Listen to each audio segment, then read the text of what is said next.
Okay, so for today's recipe, we're gonna be making beef steak. Tapos we're gonna be using the back ribs.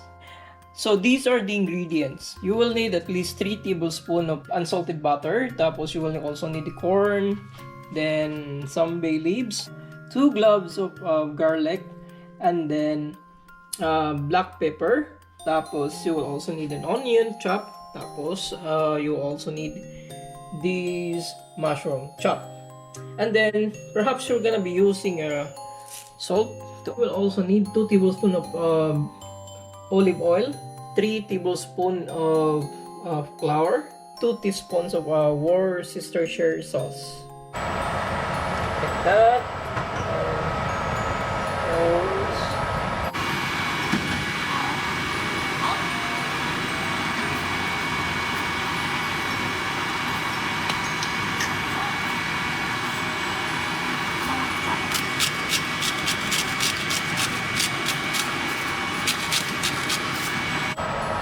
Bring it to boil and simmer for 1.5 to 2 hours or until beef is tender. Tapos, remove from pot, then set aside. Okay?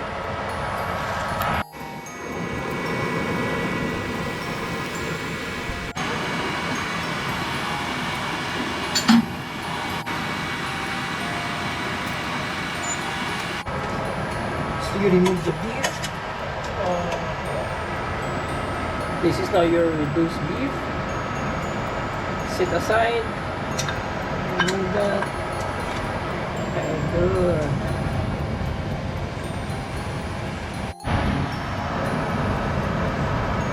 So we now add 2 tablespoons of butter. Maybe that's enough.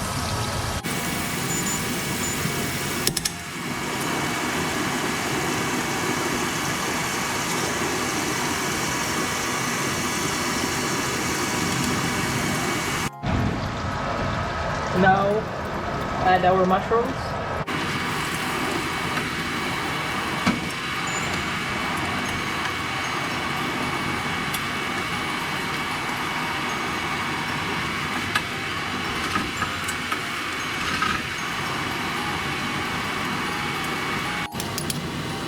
No, it's garlic.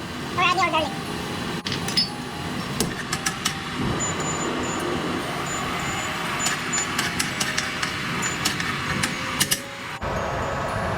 And add your flour. Stir it in.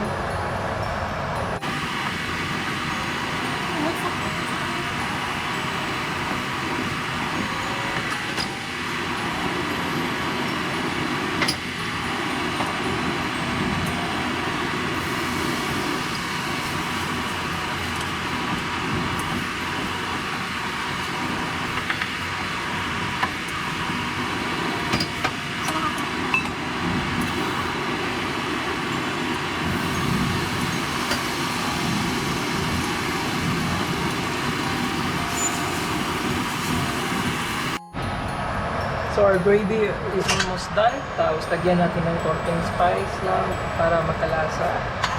Simmer mo lang to until mag-thicken yung sauce.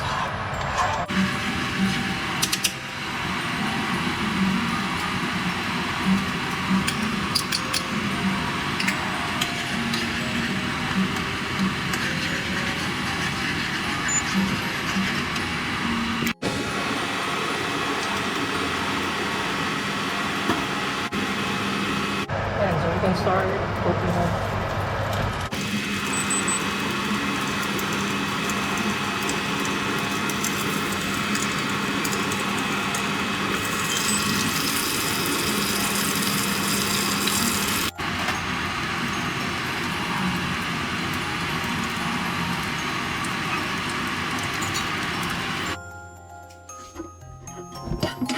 So yeah, yung